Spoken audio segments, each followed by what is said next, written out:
지난 시간에는 이제 홍수 한복판에 우리가 있었습니다. 그리고 홍수 또한 하나님의 은혜임을 알았습니다. 오늘 본문 역시 하나님의 은혜로 시작합니다. 하나님의 은혜는 우리를 기억하시는 것입니다. 자, 본문 1절 보시면, 본문 1절에서 히브리어 원문은 이렇게 시작합니다. 우리말은 이제 어순이 좀 달라서 그런 건데 히브리어 말 원문은 이렇게 시작해요. 하나님이 기억하사로 문장이 시작됩니다. 하나님이 기억하사. 엘로힘으로 시작하는 것이죠. 근데 우리말로 기억하다라고 이게 번역되었기 때문에 이 말을 좀 오해할 소지가 있습니다. 잊어버리고 있던 것을 기억하는 어떤 그런 일반적인 의미로 기억을 이제 이해하면서 하나님이 전지전능하다고 하면서, 그죠? 또 하나님이 그렇게 사랑하신다고 하면서 어떻게 잊어버릴 수 있지? 라고 오해하는 것입니다. 이 기억하다의 히브리어는 자카르인데요. 이 단어는 원래 새기다, 이렇게 조각해서 새겨놓는 그 새기다라는 뜻을 가진 말에서 유래한 것입니다. 그러니까 잊었던 것을 어느 날 갑자기 떠올리는 것이 아니라 오히려 그 반대로 마음에 뚜렷하게 새겨 항상 마음에 깊이 간직하는 것을 의미하는 단어입니다. 좀 다르죠? 뉘앙스가. 즉 하나님의 깊은 관심과 애정을 표현하는 말입니다. 하나님께서 소돔성을 멸하실 때, 좀 아시죠? 소돔성 멸하는 그 내용을 멸하실 때 아브라함의 조카인 롯과 그 가족을 그 성으로부터 탈출하게 이제 하십니다. 근데 그렇게 하시는 이유를 하나님 말씀하시는데 그게 이제 창세기 19장 29절에 있어요. 나중에 댁에서 찾아보시고 제가 말씀을 드릴게요. 창세기 19장 29절에서 하나님이 아브라함을 생각하사 롯을 그 엎으시는 중에서 내보내셨다라고 말씀하세요. 아브라함을 생각하셔서 롯을 구출하셨다는 거예요. 그래서 생각하사가 오늘 기억하사와 같은 단어입니다. 자카르. 근데 하나님이 롯을 생각하셔가 아니라 아브라함을 생각하셔서 롯을 구출하셨다고 합니다. 만일 롯이 소돔성에서 함께 심판받고 죽으면 아브라함이 얼마나 괴로워할 것인지를 하나님이 너무도 잘 알고 계셔서 롯을 구하셨다는 것입니다. 그 창세기 방금 말씀드린 그 19장 그 앞절에 14장을 보면 이런 장면이 있어요. 뭐냐면 소돔이 다른 족속들과 이제 전쟁을 하는 과정에서 이제 소돔에 거주하던 롯과 그 가족이 모두 사로잡혀가는 장면이 나오죠. 그때 아브라함이 그 소식을 듣고 목숨을 걸고 또 자신의 가솔들을 전부 이끌고 멀리까지 단 끝까지라고 그래요. 맨 끝에 위에 단까지, 맨 끝까지 올라가 롯과 가족들을 구합니다. 아브라함의 롯에 대한 그와 같은 깊은 애정을 하나님은 너무도 잘 알고 계신 거예요. 하나님이 아브라함에게 깊은 관심을 갖고 계셨다는 겁니다. 그것이 자카르입니다. 또 성경에서 예를 들면 창세기 30장 22절에서 하나님은 야곱의 아내 라헬을 생각하신지라 하나님의 그의 소원을 들으시고 그의 태를 여섰다는 말씀이 나와요. 여기서도 자카르를 사용합니다. 생각하신지라. 야곱이 본래 사랑하였던 여인이 라헬입니다. 그런데 야곱이 외삼촌에게 속아서 라헬의 언니인 레아와 먼저 결혼하고 라헬은 두 번째 부인이 돼요. 자기 자리도 뺏긴 거죠, 언니한테. 근데 레아에게서 6 아들과 딸 1명이 태어날 때까지 라헬에게선 자식이 1명도 없습니다. 당신은 자식을 낳지 못하는 여인은 하나님으로부터 저주를 받은 것이라고 생각하던 시대예요. 얼마나 라헬의 애가 타겠습니까? 자리도 언니한테 뺏겼지, 애도 없지. 매일매일 사망의 음침한 골짜기를 지나는 것 같았을 것입니다. 그 라헬의 애타는 마음, 고통을 하나님이 너무 잘 알고 계십니다. 그것이 기억하시다, 자카르입니다. 우린 가끔 고난 가운데 있는 성도들에게 하나님이 아십니다 라는 말로 위로하곤 합니다. 이 말이 곧 하나님이 기억하십니다 라는 말의 의미입니다. 하나님께서 하나님의 자녀를 절대로 잊으시는 것이 아니라 항상 마음에 깊이 간직하시고 보호, 인도하신다는 것입니다. 그런데 하나님이 기억하십니다 라는 말에는 더욱 놀라운 의미가 있습니다. 창세기 너무 놀라운 의미라서 놀라실 필요는 없고요. 이제 조금 어려워져요. 이제 그러니까 좀 정신을 차리셔야 되는, 조심하면 안 됩니다. 조금 어려워져요. 자, 창세기 2장을 제가 이전에 설교할 때 하나님을 여호와, 히브리어 발음으로 야훼로 표현하는 경우와 그냥 하나님, 히브리어는 엘로힘으로 표현하는 것이 서로 다른 뉘앙스를 갖고 있다라고 말씀드린 적이 있습니다. 창세기는 모세가 광야에서 기록하였던 것이죠. 그리고 이 창세기의 원독자, 1차 독자는 광야에 있는 이스라엘 백성입니다.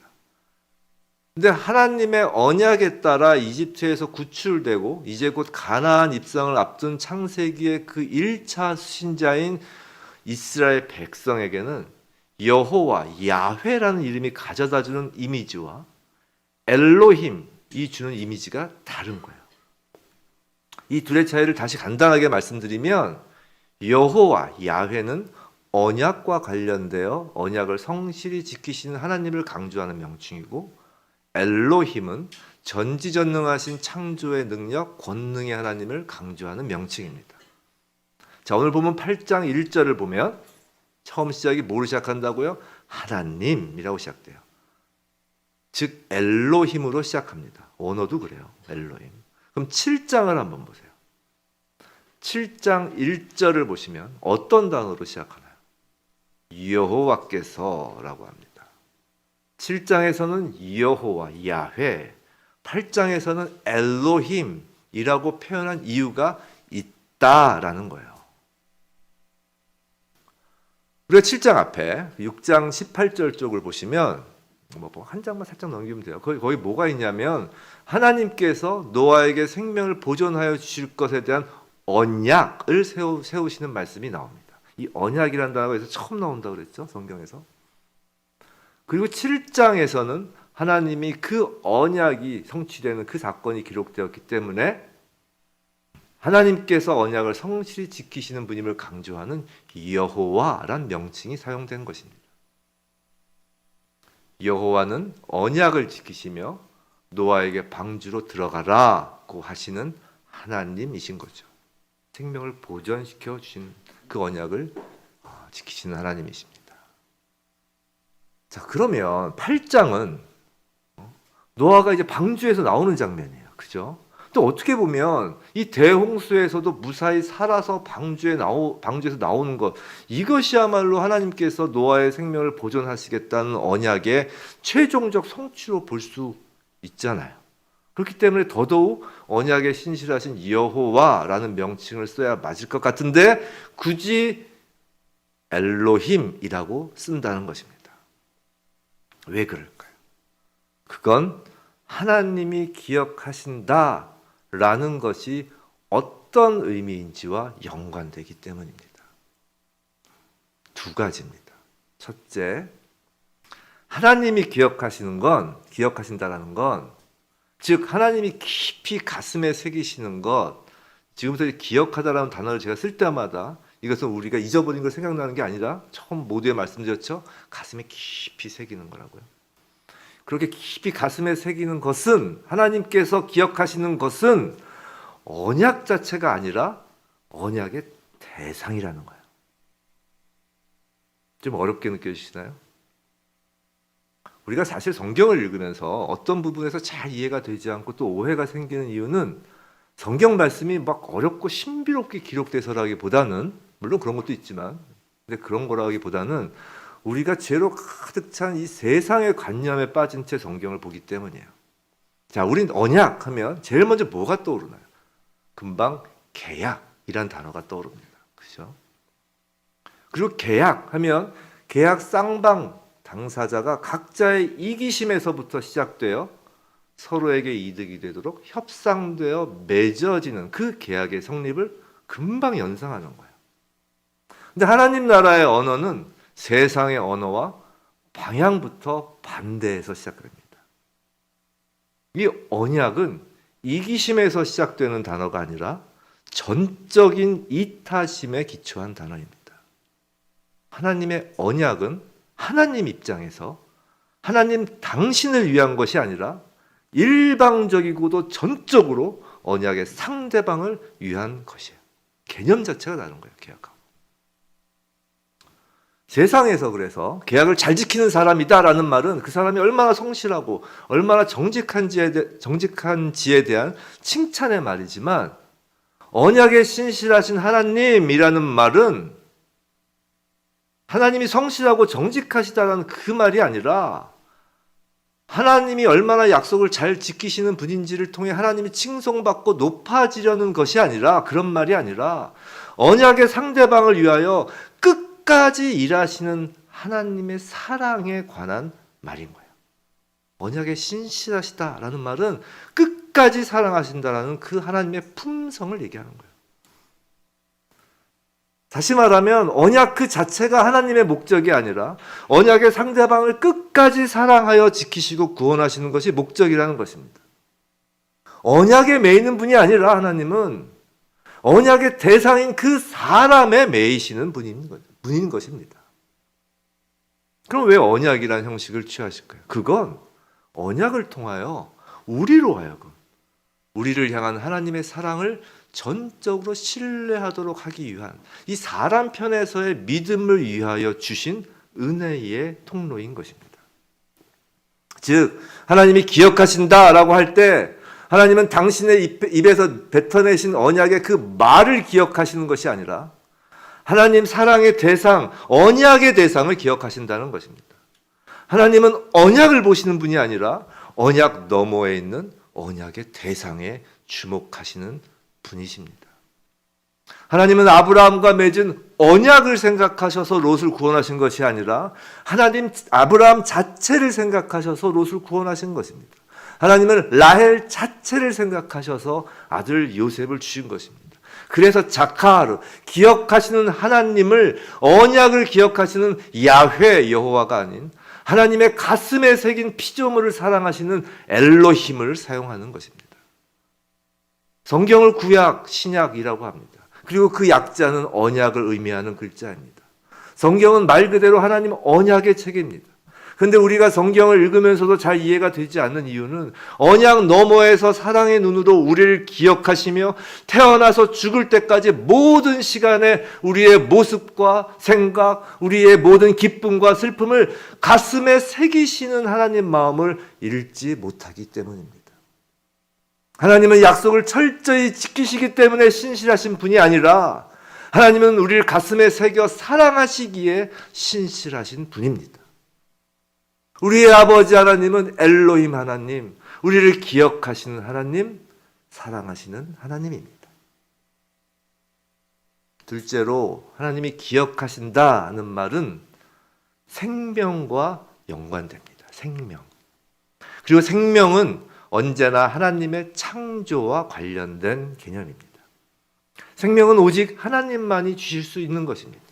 오직 생명의 창조주는 하나님 뿐이십니다. 생명의 시작은 하나님의 창조에서 비롯됩니다. 하나님이 기억하신다. 하나님이 기억하시는 곳엔 생명이 있습니다. 아브라함을 기억하심으로 롯에게 생명이 임하였습니다. 라헬을 기억하심으로 태의 문이 열립니다. 생명의 하나님, 창조의 하나님이십니다. 오늘 본문에서 하나님께서 노아와 그와 함께 있는 모든 짐승과 가축을 기억하심으로 방주 안에서부터 새 생명, 새 창조를 시작하십니다. 태초에 천지를 창조하신 하나님 엘로힘이십니다. 하나님의 기억하심이 창조의 역사로 이어진다는 것을 오늘 본문 1절은 매우 잘 보여줍니다. 1절에서 하나님이 기억하사, 한번 보세요. 하나님이 기억하사 그 다음 곧바로 노아를 방주에서 꺼내주시는 것이 아니에요. 하나님이 바람을 땅 위에 불게 하심에 물이 줄어들게 하십니다. 그렇죠? 우리 생각으로는 기억하시면 바로 끄집어내실 것 같은데 우리는 여기서 도대체 하나님이 불게 하신 바람이 도대체 얼마나 강한 바람이었는지 또 호기심이 많으신 분들은 궁금하실 수 있죠. 그래서 이걸 또 연구한 사람들이 있습니다. 8장에 나오는 이제 8장 여러 날짜들이 나오잖아요. 그리고 기간들이 나오고, 그리고 아라랏산은 실제한 산이거든요. 그래서 아라랏산의 그 높이 등을 감안해서 어느 정도의 바람인지를 또 계산한 사람들이 있는데 그 바람으로 지구에 덮인 물이 하루에 30m 정도로 수위가 낮아졌다고 합니다. 전 뭐 전문가가 아니라서 잘 모르지만 그건 거의 있을 수 없는 일이라는 거예요. 바람으로 30m를 낮추는 거예요. 하지만 그런 엄청난 바람으로 신기한 일이 벌어졌다라는 것이 중요한 것이 아닙니다. 하나님이 기억하신 직후에 하나님이 바람을 불게 하셨다라는 그 바람이 중요합니다. 여기서 바람으로 번역된 히브리어는 다름 아닌 루아흐입니다. 루아흐. 창세기 1장 2절 태초에 하나님이 천지를 창조하시는 일의 시작으로 수면 위에 운행하시던 그 하나님의 영 루아흐입니다. 태초에 하나님의 영 루아흐가 혼돈하고 공허하며 흑암의 깊은 가운데 수면 위를 운행하셨는데 지금은 홍수 심판으로 땅 위를 덮은 그 수면 위를 운행하시는 것입니다. 가히 새로운 창조를 열고 계신 것입니다. 또 오늘 본문 17절을 보면 하나님은 노아에게 말씀하시기를 방주에 있던 생물들이 땅에서 생육하고 번성할 것이라고 축복하십니다. 많이 들어본 말입니다. 창세기 1장에서 창조하시며 생육하고 번성하라 하는 축복이 지금 다시 선언되는 것입니다. 새 창조, 역사, 시작의 선포입니다. 노아는 방주 안에서 거의 1년을 지냈습니다. 밖에서 생전 처음 들어보는 거친 파도 소리가 들립니다. 언제 끝이 날지 노아로서는 도저히 가늠이 되지 않습니다. 우리도 신앙생활을 하다 보면 하나님이 안 계신 것 같기도 하고 아무리 기도를 해도 들어주시지 않는 것 같고 어떨 때는 말씀하신 것과 다른 결과가 눈앞에 펼쳐지는 것 같기도 합니다. 그러나 노아를 기억하신 하나님은 오늘도 우리를 기억하십니다. 하나님은 그런 우리를 아십니다. 우리를 가슴에 새기시고 끝까지 사랑하시는 하나님이십니다. 그리고 천지를 창조하신 그 능력의 엘로힘 하나님이 우리를 기억하신다는 것을 우리의 삶 가운데서 나타내기 시작하십니다. 바람으로 말입니다. 루아, 성령으로 한 치 앞도 보이지 않던 우리 삶 위에 운행하시는 것입니다. 생명을 창조하시는 겁니다. 새로운 인생의 전환점을 시작하십니다. 하나님께서 모세를 통해 창세기 말씀으로 이스라엘 백성에게 엘로힘 하나님, 이 이스라엘 백성을 기억한다고 말씀하시는 건 40년 광야를 끝내고 가나안으로 들어가는 이제 새로운 시대 전환점이 시작되었음을 선언하신 것입니다. 그리고 마찬가지로 저와 여러분에게 동일한 말씀을 지금 하고 계시는 것입니다. 천지를 창조하시고 전지전능하신 엘로힘 하나님께서 우리를 기억하신다고 말씀하시는 것입니다. 우리를 엘로힘 하나님의 마음에 조각하듯 새겨 놓으셨다고 하십니다. 하나님이 저와 여러분을 아신다고 말씀하십니다. 그리고 우리의 모든 인생 위에 운행하시는 성령의 바람을 이 시간 보내주시는 것입니다. 새로운 시작이 열리는 것입니다. 성도 여러분, 오늘 예배당 문을 나가시면서 하나님이 나를, 우리를, 우리의 자녀를, 가족을, 친구를, 또 전쟁이 있는 그 포화의 땅을, 또 대한민국을 하나님이 기억하신다라는 하나님의 말씀을 붙드시기 바랍니다. 그 말씀 붙잡고 기억하여 달라고 기도하시기 바랍니다. 그 말씀과 기도 가운데 성령이 임하고 천지를 창조하신 엘로힘 하나님의 창조 역사가 우리 모두의 인생 가운데에서 새롭게 시작하시는 것입니다. 이제 방주가 아라랏산에 머물고 40일이 지나 이제 노아는 먼저 까마귀, 그 다음에는 비둘기를 내보내죠. 그렇게 바깥의 상황을 체크합니다. 근데 먼저 보낸 까마귀와 비둘기에 대해, 까마귀는 뭐 부정한 동물로서 방주에 돌아오지 않고 계속 이리저리 날아다녔지만 이제 비둘기는 정결한 동물로서 이제 방주로 돌아왔다라고 해석하기도 해요. 근데 그것보다 중요한 것은 11절에서 두 번째 비둘기가 감람나무 잎사귀를 물고 방주로 돌아와 땅에 물이 줄어든 줄 알고, 또 12절에서 7일을 이제 노아가 더 기다려 세 번째 비둘기를 내보냈는데 그 비둘기가 다시는 돌아오지 않아 이제는 방주에서 나갈 수 있다라는 것을 확인한 후에 노아의 모습입니다. 오늘 제목은 하나님이 기억하십니다 였습니다. 하나님이 우리를 기억하신다는 걸 믿습니까? 하나님이 자신을 기억하고 계시다는 것을 아는 노아가 갖는 자세가 중요합니다.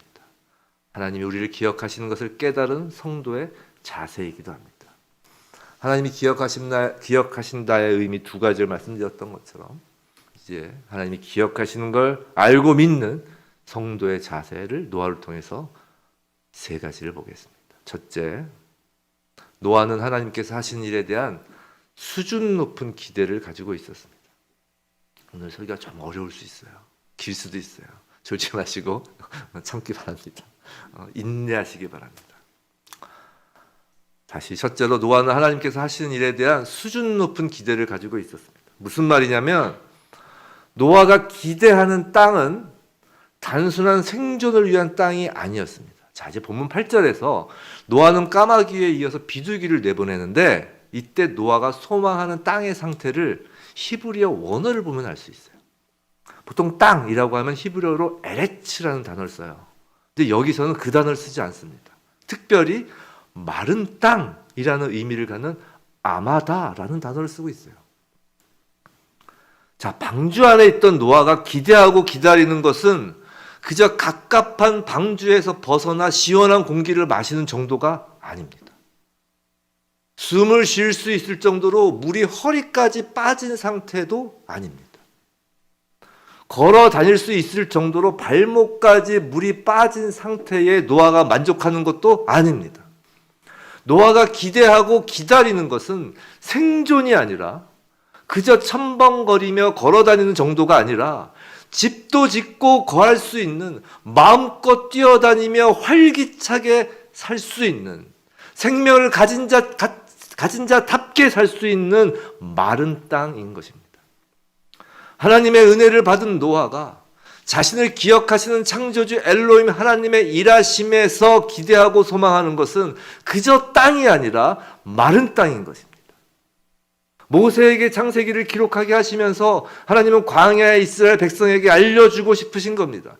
하나님이 기억하시는 백성인 이스라엘 백성은, 하나님이 기억하신다는 그 백성이라면 더 이상 떡 달라, 고기 달라, 물 달라고 하는 1차원적인 생존에 집중하지 말고 하나님이 보여주시는 가나안을 소망하라는 것입니다. 성도 여러분, 하나님의 은혜를 받은 저와 여러분은 무엇을 하나님께 기대하고 소망하나요? 숨 쉬는 것만 되면 방주에서 뛰어내리시렵니까? 아니면 허리까지만 물이 빠지면 뛰어내리시렵니까? 아니면 발목까지만 나올 생각이 있으신가요? 하나님이 우리를 기억하시고 인도하시려는 곳은 그런 곳이 아닙니다. 완전히 물이 빠진, 즉 죄의 결과들이 완전히 빠진 마른 땅, 새하늘과 새 땅인 것입니다. 우리를 기억하시는 하나님의 일하심에 갖는 기대가 더 이상 먹고 마시는 것에 머무르는 것이 아니라 정말 하나님의 기억하심에 걸맞는 수준, 그 걸맞는 소망, 즉 하나님 나라를 소망하는 것이 하나님이 우리를 기억하시는 것을 깨달은 그리스도인의 첫 번째 자세입니다. 노아의 두 번째 자세는 15절, 하나님이 노아에게 말씀하여 이르시되입니다. 노아는 여러 차례 비둘기를 보내서 홍수가 물러간 것을 확인하고 18절, 13절을 보면 방주 뚜껑을 열어요. 땅에 물이 거친 것을 직접 눈으로 확인까지 한 것입니다. 노아가 소망하던 그 마른 땅이 눈앞에 보이는 것입니다. 이제. 그런데도 방주에서 나오지 않습니다. 땅이 마르지가 않아서가 아니라 하나님의 말씀이 아직 없어서입니다. 방주에 들어간 것도 하나님의 명령에 따른 것이었습니다. 그렇다면 나오는 것도 하나님의 명령에 따르는 것이어야 합니다. 하나님은 알파요 오메가, 처음과 끝이십니다. 시작하신 하나님이시기에 끝도 하나님이 하십니다. 노아는 하나님의 은혜를 입은 자로서 하나님의 신실하심, 하나님의 기억하심을 방주 안에서 온몸으로 경험했습니다. 그렇기에 하나님보다 앞서 나가지 않습니다. 그저 따를 뿐입니다. 성도 여러분, 신앙생활에서 정말 중요한 건, 정말 그리 중요하고 또 어려운 건 다시 시작하는 것이 아닙니다. 끝을 내는 것입니다. 시작보다 끝이 중요합니다. 우리가 가끔 시작보다 끝이 중요하다 그렇게 하면 시작보다 끝이 창조하리 항상 이것만 생각하는데 그런 의미에서 끝이 중요하다는 것이 아니에요. 하나님을 믿고 무언가를 시작하였어도 사실 잘못 판단하고 무언가 준비가 안 된 상태에서 시작할 수 있습니다. 그러나 그래도 하나님은 잘못되고 준비가 안 된 그 시작을 이제 하나님 손 위로 옮겨 놓으셔서 전화위복으로 삼아 일하십니다. 하나님은 역전의 명수이시죠. 그러나 끝은 다릅니다. 하나님이 끝내실 때까지 기다리지 못하면 돌이킬 수 없는 수렁으로 빠질 수 있습니다. 그 대표적인 예가 사울입니다. 사울 아시죠? 이스라엘 첫 번째 왕 다윗 전에 사울 왕. 자, 분명히 하나님이 사울을 왕으로 세우시는 그 시작을 하셨습니다. 사울의 그 왕으로서의 인생은 탄탄대로인 것처럼 보였습니다. 그 클라이막스가 사울이 전쟁에서 대승을 거두고 돌아와 이제 제사를 드리는 장면입니다. 제사는 전쟁을 끝내는 매우 중요한 시간입니다. 그 끝은 하나님이 하셔야 했습니다. 사울은 하나님의 끝을 담당한 하나님의 사자, 선지자 사무엘을 기다려야 했습니다. 그러나 사울 왕은 전쟁의 승리에 도취했습니다. 자신을 둘러싼 백성의 눈을 의식하며 자신이 해도 될 것 같은 착각에 빠졌습니다. 결국 자신이 제사를 직접 드려 끝을 냈고 그것으로 더 이상 하나님 나라의 일하심에서 사울은 쓰임받지 못하게 된 것입니다. 하나님이 끝이라고 해야 끝이 나는 것입니다. 왜냐하면 하나님이 하시는 일이기 때문입니다. 노아는 그 하나님의 끝을 기다리며 인내한 것입니다. 마른 땅에 발을 내딛는 것보다 더 중요한 것은 하나님의 말씀을 듣는 것입니다. 기다리는 것입니다. 성도 여러분, 어쩌면 우리 신앙인에게 가장 어려운 것은 무엇을 하는 것이 아니라 기다리는 것입니다. 특히 마지막 때가 가까워질수록 더욱 기다리는 것이 어려워집니다. 새벽이 밝기 전에 가장 어두운 것처럼 마지막 순간의 어둠이 가장 짙기 때문입니다. 혹시 지금 가장 힘들다고 여기시고 계신다면 예수님의 공생의 마지막을 떠올리시기 바랍니다. 예수님은 마지막 순간에 아무것도 하지 않으셨습니다. 십자가 위에서 마지막을 온전히 하나님 손에 맡기시고 기다리셨습니다. 세상 사람들이 볼 때는 무기력하게 보였던 예수님의 그 기다림이 예수님의 가장 위대한 순종이고 가장 위대한 능력입니다. 또 예수님은 승천하시며 제자들에게도 예루살렘에서 기다리라고 하셨습니다. 그리고 그 기다림의 끝에 성도들에게 주신 것이 성령의 능력입니다. 하나님의 그 끝을 선포하시는 노아에게 방주에서 나오라 하는 말씀하심에 따라 방주에서 노아가 나왔을 때 그 말씀에 따라 나왔을 때 노아 앞에 새 창조의 세상이 열린 것입니다. 하나님이 죽은 예수의 끝을 부활 생명으로 높이셨고 그리스도인도 하나님의 끝냄 이후에 하나님께서 주신 새 생명을 누리게 되는 것입니다. 성도 여러분, 고난 가운데 계셔서 하나님 음성이 들리지 않으시나요? 아닙니다. 아직 하나님이 기다리라고 말씀하시는 것입니다. 기다림으로 끝을 하나님께 맡겨드리는 것이 하나님이 우리를 기억하신다는 것을 아는, 믿는 그리스도인의 자세입니다. 하나님은 우리 생각 속에서 생각할 수 있는 어느 정도로 좋은 것이 아니라 하나님이 생각하시는 가장 좋은 것을 우리에게 주려고 하십니다. 우리가 기다리지 못하는 것은 그저 우리 생각에서 좋은 것 정도만 기대하기 때문입니다. 우리가 바라는 것이 아니라 하나님이 원하시는 것을 기대하며 하나님이 끝이라고 하실 때까지 인내하며 기다리는 저와 여러분이길 원합니다. 노아의 세 번째 자세. 하나님 앞에 노아는 제단을 쌓고 번제로 제사를 드립니다. 근데 20절에서 노아가 제단을 쌓아 제사를 지내는 분은 다시 보시면 엘로힘이 아니에요. 그죠? 뭐라고 되어 있죠? 여호와라고 되어 있어요. 다시 언약의 하나님입니다.